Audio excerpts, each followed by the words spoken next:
Welcome to the Support Automation Show, a podcast by Capacity.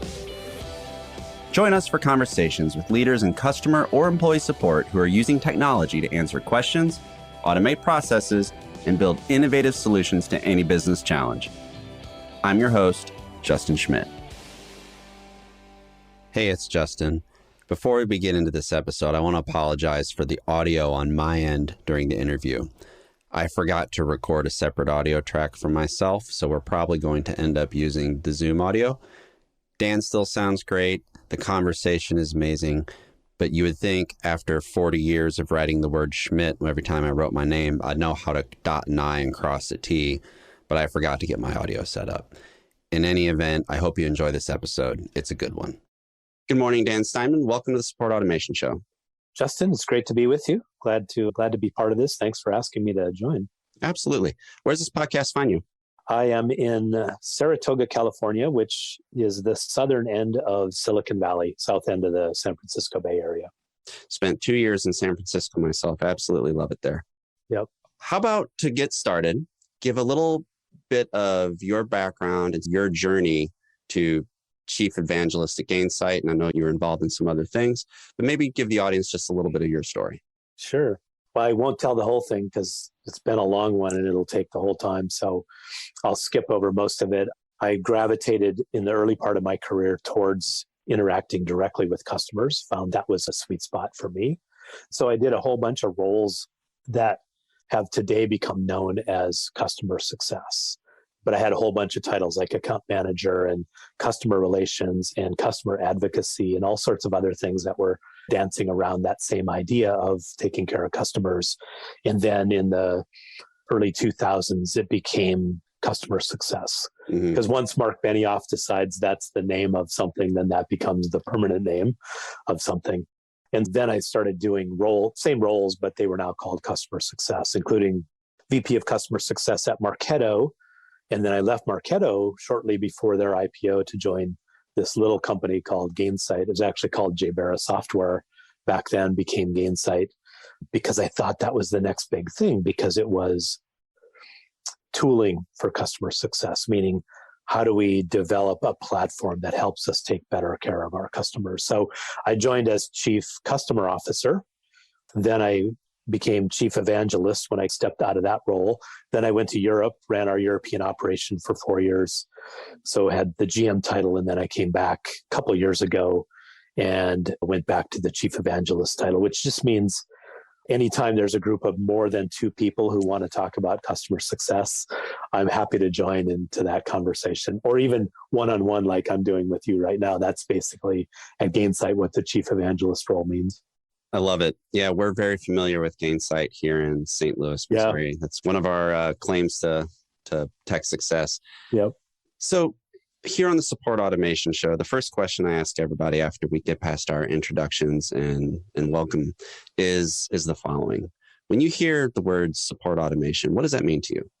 So the first thing that comes to my mind, because I have managed support teams as Chief Customer Officer at Gainsight, support was one of the things under me. It says to me, how do we automate the functions of the customer support organization, the CSRs or whatever we might call them? That usually involves starting with something like Zendesk or Service Cloud, or maybe something smaller, Freshdesk or something like that.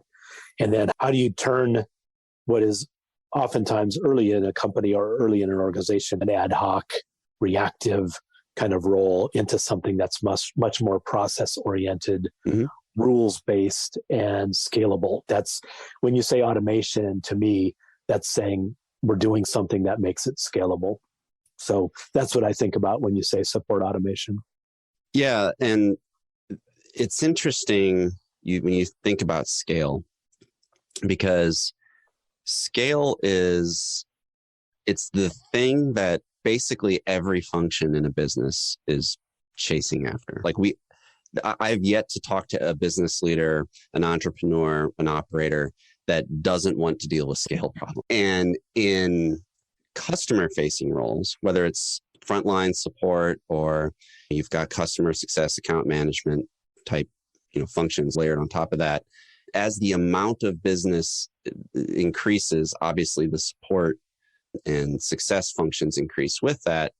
And there's a particular opportunity for technology to come in and provide either relief or extra bandwidth or provide additional value to these particular functions, because as you well know, the customer relationship can be a deep and complicated one. Yeah.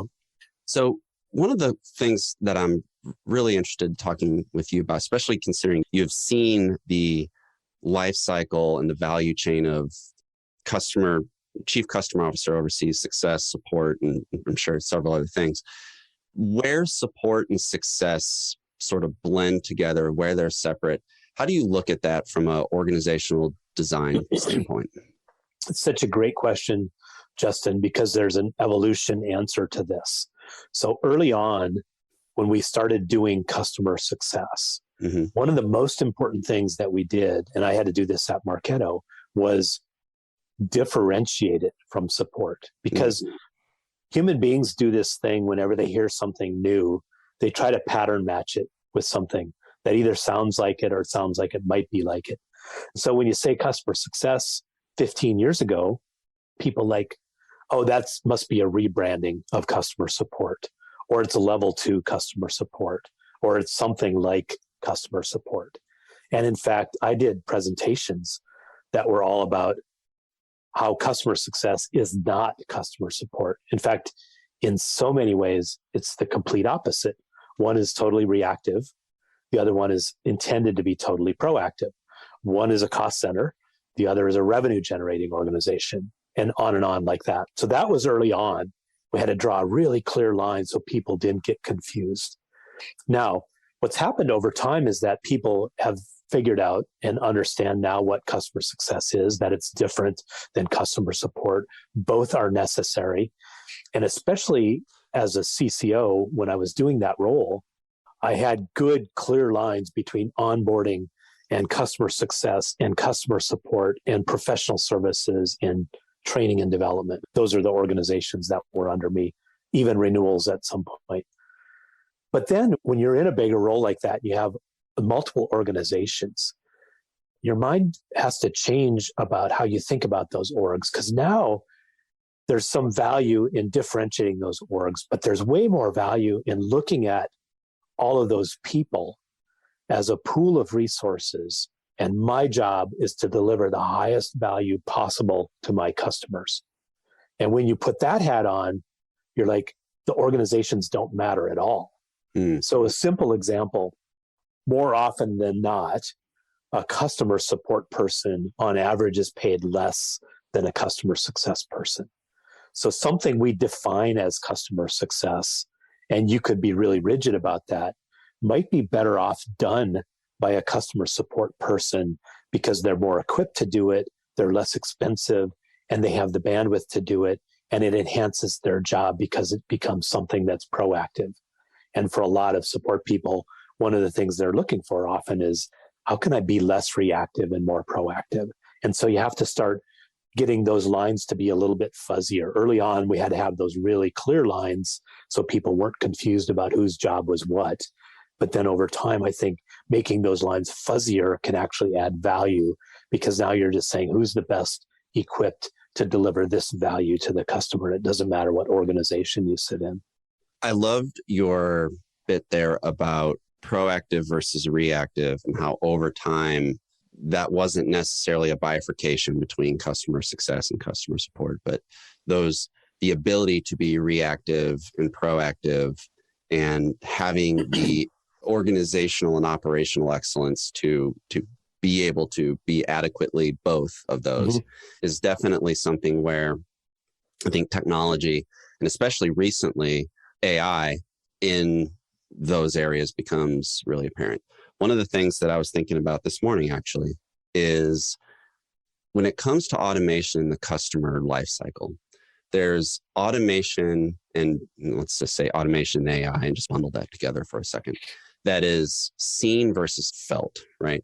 When I go onto a website and I engage a chatbot to get a question answered, that is automation that I see. I'd like it's usually branded as some sort of bot, and I know I'm talking to a bot before I hand off to a human. But then there's the automation that I feel, which may be because the vendor is using they've got all their customer data and all my signals of product usage and adoption and whatever feeding into a CDP and predicting when I may run into troubles, and my CSM reaches out to me to help me understand whatever it is in the platform that I'm not using, feeling that maybe more than I'm directly seeing it. Yep. When you look at the adoption of technology inside of organizations, do you think the better place to start is with maybe some of the more reactive stuff, with maybe some of the more proactive stuff, or does it not matter so much as which end of that spectrum you go after, but rather that you identify the places where you can drive the most value and start there? I'm just curious, when you look at bringing technology into a customer organization, like where to start? That was a very long-winded way of asking a simple question, but this is an interesting topic. Yeah, it's actually not a simple question. I think philosophically, when you're building a post-sales business, I don't like that term post-sales, but everyone understands what it means. You have to know that both of those things are necessary, reactive and proactive. And that means a lot of people are going to have to do both of those things, because it's easy to say customer support is a reactive organization, which is how it was born and is still probably largely true, or the primary differentiator of customer support is that they're on call. Customer has a problem, they can call them. But the best support teams do a lot of proactive stuff as well. And the best customer success teams have to do some reactive stuff as well. As much as we'd love to have everything be proactive, it never works that way. So I think you have to start with the premise that you're going to have to do both reactive and proactive. I wouldn't say one is more valuable than the other. If I had to pick, I would say early on, you have to build a support team, because there's got to be a place that makes the customer feel comfortable that they can call and get somebody to respond to them. And you probably don't want that to be the customer success person who in the long run, you want them to be proactive. So you don't want to get them in the habit of answering customer calls like I can't log in, or I think I've got a bug or whatever. So I think build the customer support organization, or whatever you want to call it, because maybe it's only one person doing multiple jobs. But think about that first and what that requires. And then once you have that established, then introduce customer success, so that when a customer does have something that should be funneled through the support organization, if they come to the CSM can say, let me open a support ticket for you, because this is really a support issue, and our support person will call you back on this or respond via email. So now you're starting to guide the customer through their journey and how to best interact with you as a company, which is a really important thing. I always say, if you as a company don't own the customer journey, the customer will create their own journey, which results in one of two things, either chaos or silence. Neither of those is good, right? So you have to build a journey, and then you have to manage your customer through that journey. And part of that is describing that journey to the customer. Here's when you call support. Here's what's going to happen. Here's what a P1 is versus a P2 versus a P3. Here's how customer success is going to operate. Here's the data we're going to watch. Here's when we're going to call you when you haven't logged in 2 weeks, or when you open 12 support tickets in the same day. We're going to get proactive and try to help you figure out how to get more value or to use our product better. So I think mentally, when you think about both of those things, if I was building an organization from scratch, I think I'd start with support and then tag success onto that once I've got established that there's a support organization to do some of the reactive, repetitive kinds of things that customers are going to need. Yeah, that's a really interesting point you made about the journey, where if you don't lay that out, they're going to make their own, and then you're not going to have insight into it, which is silence, or you're going to feel the fallout of it, which is the chaos. And it reminds me of one of the big trends in marketing that I think about a lot, and that is this concept of the dark funnel, right? Where you've got people interacting with your brand, having discussions about your product, doing all this stuff outside of the sort of locus of control that you have with your messaging and marketing and whatever it is. So this has led to the advent of community marketing. You know, every SaaS company has a podcast, and a lot of Slack groups and LinkedIn groups and all that other stuff, which leads me to a interest. Like this is something that always interests me at when you think of customer success at scale. And that is like how much engagement with the customer needs to happen within the channels and QBRs and within the sort of MO that an organization wants. And like maybe what are a couple ways you could design that customer success manager relationship to ensure you keep most of that conversation in the places you can manage? Yeah, good question. It comes back to creating and then managing the journey with the customer.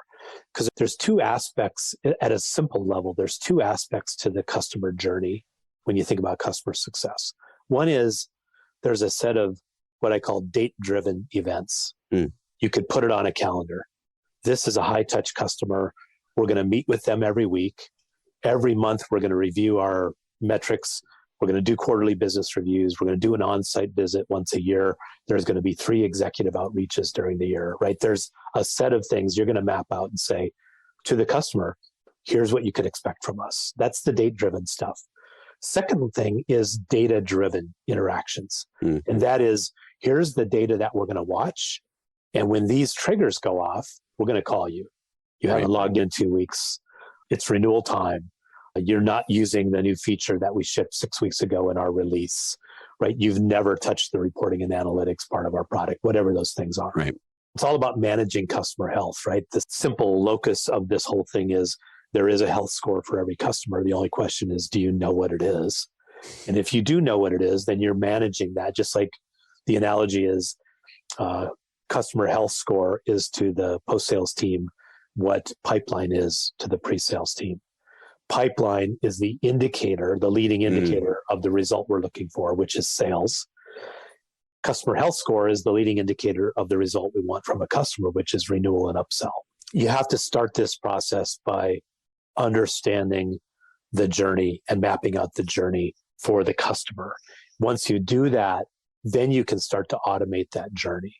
And by the way, the journey is going to be different for different segments of your customer base for one simple reason, because you can't afford to treat all your customers the same.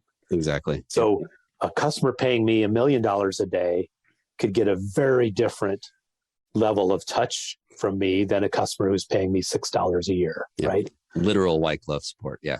Literally everything is high touch. And then at the low end, which is a much more challenging thing, how can I manage a very large set of customers without ever talking to them? I always joke with people, like the high touch customer success manager and the digital customer success manager have the same title. But if you put them in a room together, they have nothing in common. One guy talks to all 5 of his customers every single day. The other guy has 3,000 customers and never talks to any of them, because the minute he picks up the phone, he breaks the model. Because the model is digital and scalable, not high touch. So it's really important to understand that, yes, you map out a customer journey, but that journey is really a cost model that says we can afford to be high touch with this customer, but this customer, we have to have this very low touch or purely digital touch kind of a model. This is one of my favorite corners of the customer organization with regards to the business writ large conversation. And because we've gone through this conversation at capacity too. And this is why you have to, if you're going to go for a low touch, if you're going to sell, I like making my little continuums here. And I'm going to pick 2 very successful businesses. One of them maybe more so than the other, but still you have ServiceNow on one end, you have Calendly on the other, right? Yeah. Like the average ServiceNow contract is infinite, probably like almost mathematically infinitely higher than the average Calendly deal. And the customer organizations in those companies are built entirely differently because of that. And to your point about you don't want to have your support and success cost outweigh the revenue that an incremental new user brings on, there's product discussions that have to happen. There's go to market. Do you need to raise your prices? Do you need to, whatever it is? And my feeling is this is one of those questions that startups deal with quite often in the sort of lead up to product market fit, and in the like the phrase that NASA uses of max Q, when you reach the escape velocity or whatever of product market fit and getting into your ServiceNow and you've got it all figured out. It's just a matter of scale. My question to you is, and I know you advise a lot of startups, how do you approach that conversation with the founders and with the operators in those businesses on trying to strike that balance between where you need to solve some of this in product, where you need to solve some of this with people in the success and support roles, and then where you just need to look at the revenue model to right size all this stuff? Yeah, it's such an important conversation, Justin. I'm glad you brought it up. I have a mantra that I've preached to thousands of CSMs, and it goes like this. It's really simple. Product is your number one priority. Now, you're a CSM. I know what you do all day, every day, and almost none of it has to do with thinking like a product manager. The point I'm trying to make is this is a reality. The only scalable thing in your business is your product. Period. It is the only scalable thing in your business. Second point, the companies that own their markets have the best product. Period. You could own a market for a little while with a great sales and marketing team, but in the long run, the only way to own the market is to have the best product. Therefore, as a CSM who sits at the most important intersection in your company, which is the intersection of your product and your customer, if you every week are not helping us make our product better, then you are not doing your job. Because the only negative thing that's ever come out of the world of customer success is that it has removed product managers from customer interactions. Because early in the days of SaaS, there were no customer success teams, but every company was doing customer success because you still had to get renewals, right? How was it being done? It was being done in a mad scramble of executive involvement and consulting professional services people getting involved and support people trying to do success. But mostly it was product managers having to bail out customers who were struggling to use the product. So they had a ton of interaction with customers. When I joined Marketo, there was no customer success team. I built the first team, and the product managers were on 6 calls a day with customers trying to make sure that they were doing customer success, right? So we built a customer success team over time, built that expertise.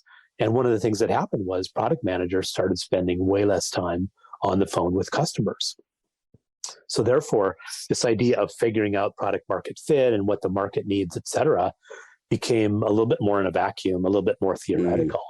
And so customer success people have to figure out how to transfer the knowledge of what's happening with their customers and the product to the product team so that the most important thing in your company can actually get better, and that is your product. So this is really important. I always draw this picture of the golden triangle for success in a SaaS world. And the golden triangle is customer success, product, and sales.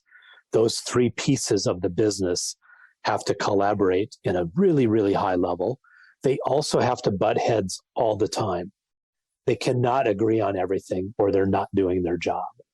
Because if as the VP of customer success, if I'm not in the product guy's office all the time, putting pressure on him to improve performance and to refine this part of the product so that my customers actually get value and renew their contracts I'm not doing my job. At the same time, if the VP sales isn't in the product guy's office saying, hey, our competitors have these 3 features, we don't have those, you better build them or we're all going to starve to death. Both people need to be putting pressure on product, and then customer success and sales need to be putting pressure on each other in the exact same way. I need sales to do their job better, set expectations better, transfer knowledge better, stop showing a demo that isn't how the product works. You have to set us up for success. And then sales has every right to say to me, I'm going to sell customers that aren't perfectly in our sweet spot. I need you to make them successful so that we can make our numbers. And that's a legitimate request. So we need this kind of healthy tension between these key organizations. Otherwise, we don't grease the wheels of the company that drives us forward in a successful way. To return the favor, that was a very long-winded answer to what probably wasn't that long-winded of a question. No, that was great stuff. It's interesting hearing you, as you were going through that, I was thinking in my head of a conversation I had with our VP of customer success and a conversation I had with our VP of product. And it was interesting because hearing the 2 of them go back and forth, it was different issues, but it could have been over the same issue if the words are slightly different. And that is, there is this journey that business is on to the pot of gold at the end of the rainbow, whatever that, the exit or the IPO, whatever that is. Yep. There's this zigzag push and pull where sometimes it's the customers pushing you in a certain direction, sometimes it's the market pulling you in another, and Yep. and it's just this sort of ping pong until you get there.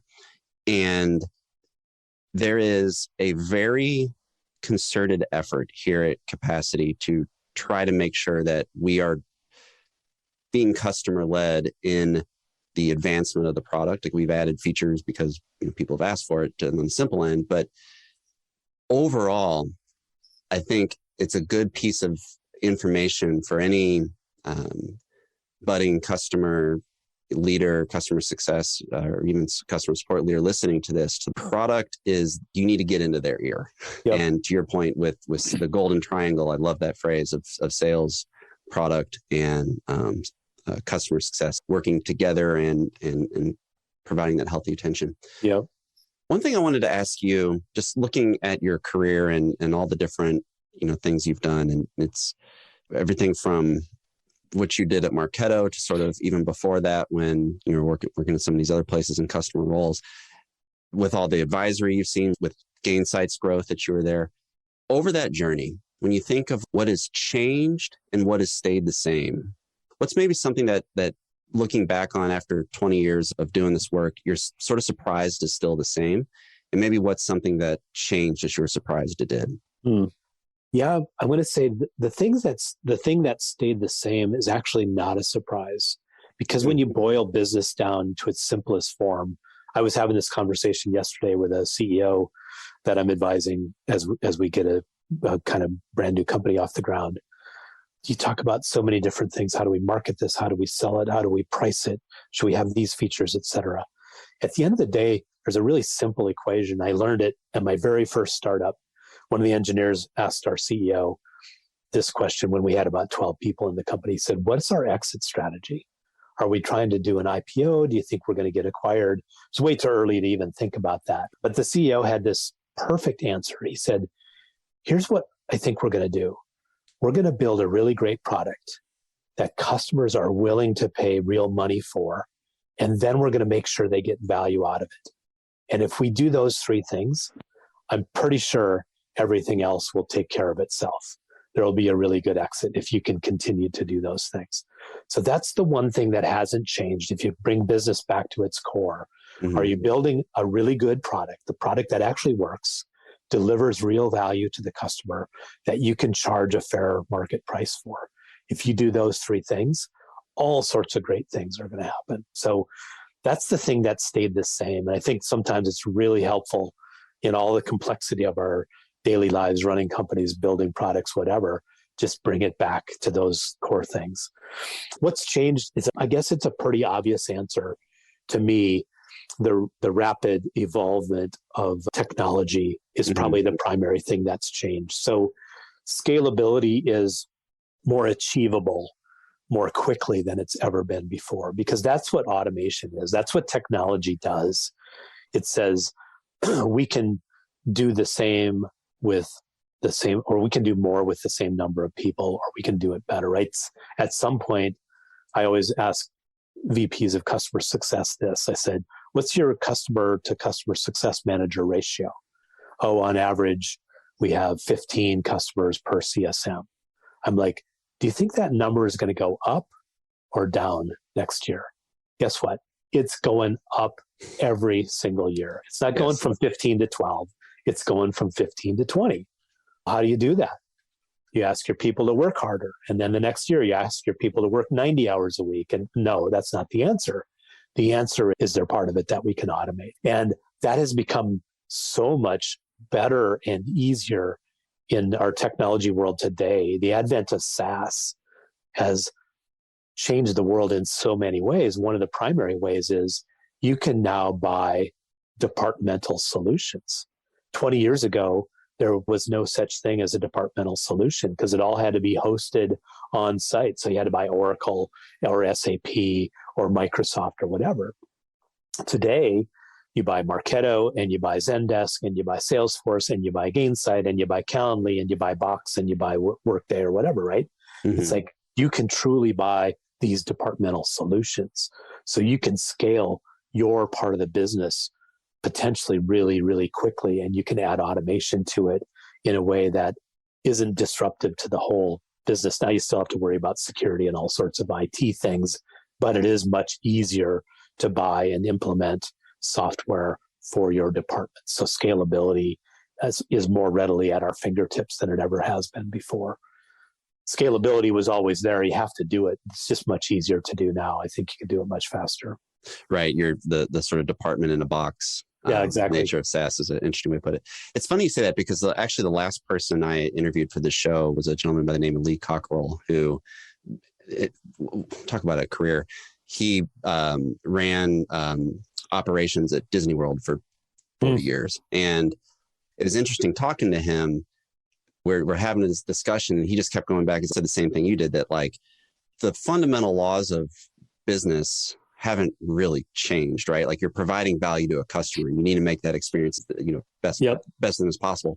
And then hearing you talk just made me think, it's like, yeah, if ServiceNow was around in 1890, Rockefeller would have probably invested in it for Standard Oil. Right. But like the fundamental of what they were doing was still the same. It's managing expectations and delivering value. So when we think about, and this has been a fantastic conversation, by the way, Dan, I could talk to you all day, but I need to land the plane. So when we think about going into the future, what excites you the most about where support automation and just automation in the sort of customer world in general is going? Yeah, I think we're in the middle of one of the more dramatic shifts, at least in the technology world, that's ever happened. So if I paint the history, we go back 20 years, we lived in a transactional world. I sell you Oracle, you write me a check for $3 million. I put all that money in the bank. No one ever logs in to Oracle for 2.5 years because that's how long it takes to implement it. I have your $3 million in my bank account working for me the whole 3 years, right? That's an exaggeration, but that's the old transactional world. Then we moved into SaaS, where suddenly we don't collect all the money up front. We collect a small chunk of it and we have to earn the rest of it. Now, in theory, lifetime value for a SaaS customer can definitely be higher than it was in the old transactional world, but you don't get it up front. You have to earn it over time. Mm-hmm. Now we're moving, to a certain degree, we're moving out of the subscription model into what I call the consumption model, which is a model where we don't collect money up front. In fact, we don't collect a subscription. We collect money only when you use our product. The simple way to think about this would be, let's take cloud storage as an example. Let's say I'm Box and I sell you Box today and your subscription is $2,000 a month to use my software or not use it. There's tremendous value if you use it. Here's the new future for Box, potentially. You don't pay me any money on a subscription basis. You pay me a penny every time you download a file, and another penny every time you upload a file, another penny every time you share a file. Now, here's what's happened in this transition over 25 or so years. We've gone from a world where all revenue is completely driven by sales. You could argue that the only thing that mattered for Oracle back in those days was sales and marketing. And that's the way they acted. Mm-hmm. Everything else was an afterthought, because to make next quarter's number had nothing to do with renewal or upsell or any of that. It had to do with, can I sell 25 new customers my $3 million software? So it was all sales driven. Everything else was literally the tail of the dog, and sales was the dog. Fast forward to that consumption model. We don't collect any money up front. You ask yourself the question in that model, what is sales? There's no financial transaction that happens. There's still a sales motion to find customers who are willing to try our product. Think about how much easier that is when you say, you don't owe me any money unless you think this has value and you start using it. Now who's the dog and who's the tail? The dog now are the people responsible for helping the customer use that product and consume more of it every single day. This is a shift unlike anything I've ever seen in my career, where we went from sales being the kingpin, and I'm not picking on sales because it's still so incredibly valuable, but they ran everything, right? And the only way to become a CEO was to be the VP of sales prior to that, to a world where it's hard to even define what sales is in a world where the consumption of the product is what drives all of the revenue. So I look forward to that because I think it's such a shift in the way companies have to think about their business. It's the way things ought to be. Subscription is closer to the way things ought to be, which is you shouldn't have to pay me any money unless I'm delivering value to you. And in a consumption world, that's even more true than it is a subscription world. Like when you decide that the product isn't working for you, you don't have to say, I'm not going to renew my contract. You just say, I'm done. Stop using the product. And the money stops going to the vendor. And you install a competitive product and you start using that one. What it does is it keeps centralizing our focus on customers and delivering customer value. In that old school world, we just didn't have to worry that much about whether customers were really getting that daily value. We wanted them to, but our business model wasn't dependent on it. Our business model was dependent only on could we sell more customers. Today, if we move into that consumption model, our business model is fully dependent on customers seeing enough value to use our product more today than they did yesterday. And it puts an extra bit of shine on the product side of the golden triangle too. For sure. Because in a consumption usage-based model, like to your point, like if people aren't using it, you're not going to drive incremental value. So product and customer need to really get themselves aligned there. Yeah, to double down on that point, Justin, real quickly, if you go back to that transactional world, I keep saying Oracle, I'm not picking on them because we'd all shout out to Larry Ellison. We'd all love to be as successful as Oracle. But think about that model where all revenue is driven by my ability to sell new customers. Ask yourself this question. What's more important to my success as a company? The demo of my product or the product itself, or the way the product actually works? And the answer is the demo was literally more important than the way the product actually worked. Today, it's the opposite. If you demo it and that's not the way the product works, you're setting your customer success team up for failure because the customer sees that immediately and says, hey, this isn't what I got in the demo. Yeah. Why is that? That's why I say one of the things that's incumbent on sales in that golden triangle is set expectations properly with customers by showing them the product as it actually works and not exaggerating what it can do or what it might be able to do 3 months from now. Love it. Dan, this has been an incredible conversation. I'm going to close with a quick fire round. I've got 2 questions for you. The first one is, what is the book that you most often recommend to people who are going down the same career path you have? This is you set me up for an ego-driven response. That's the book I wrote, which is the seminal original customer success book. I didn't write it myself. Nick, my CEO, and another guy named Lincoln Murphy are the co-authors. But it is a really high-level picture of, we call it customer success, but it's really philosophically customer success. It's not how to do day-to-day customer success. It's written for CEOs of every company in the world, how to think about the new world where customers matter way more than they did previously. So that's the book I recommend, because I think that's where the world is moving to, where a customer really is becoming our central focus from a product to sales and a post-sales standpoint. Love it. And then final question for you. You've led very large teams. You've advised a bunch of founders and CEOs on leadership and growing companies. Part of that is managing time and managing your productivity. So when you think of all the different productivity tips or hacks, if you want to use that word, or just tools that you have gathered over the years, what's one that you would recommend everybody adopt in their practice? Yeah, I'm old school, so I don't adopt a lot of personal productivity tools. I just never got into that mentality. So when you ask the question, I'm hearkening back to the really simple 2x2 thing that we used to talk about all the time, where the upper right quadrant is urgent and important. Eisenhower matrix, yep. The lower right quadrant is urgent but not important, et cetera, the 4 pieces of it. And am I spending enough time every day on the things that are in that upper right quadrant? Because in our worlds, it's so easy to spend all of our time on urgent things, many of which are not all that important. Yep.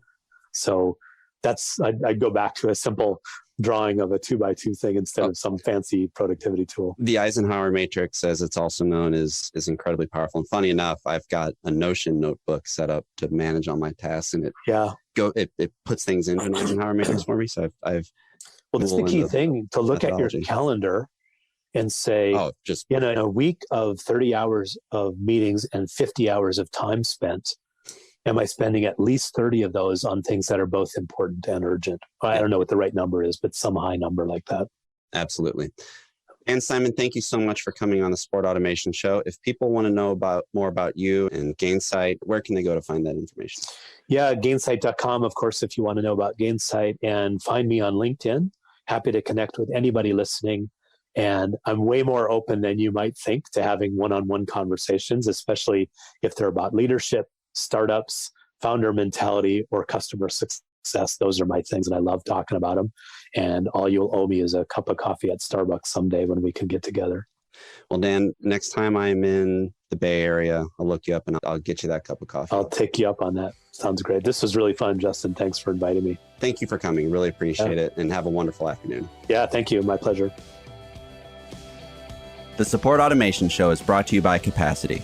Visit capacity.com to find everything you need for automating support and business processes in one powerful platform. You can find the show by searching for Support Automation in your favorite podcast app. Please subscribe so you don't miss any future episodes. On behalf of the team here at Capacity, thanks for listening.